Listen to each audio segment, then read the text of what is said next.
আগে কত পৃষ্ঠা পর্যন্ত পড়া ছিল? 120 থেকে 140। 120 থেকে 140। আজকে 141 থেকে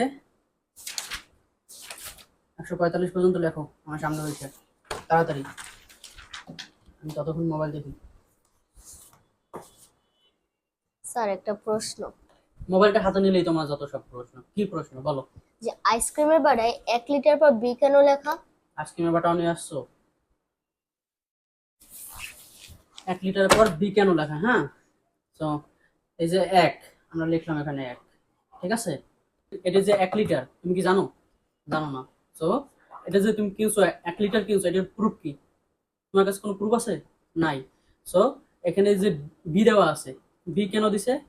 বি অর্থ কি? বিলিভ। বিলিভ অর্থ কি? বিশ্বাস। তো এই যে কোম্পানি এখান থেকে বি দিয়ে দিছে, যাতে তোমার সাথে দোকানদারের সাথে কোনো দ্বন্দ্ব না হয়, তুমি যাতে সহজেই বুঝতে পারো এটার ভিতরে 1 লিটার আছে। সেক্ষেত্রে তোমার কি করতে হবে? বি দ্বারা বুঝতে হবে, বিশ্বাস করতে হবে। ঠিক আছে? Okay fine. বুঝতে পারছো? আজকে মাছে বাটায় নাই তো, এই বলাইছো।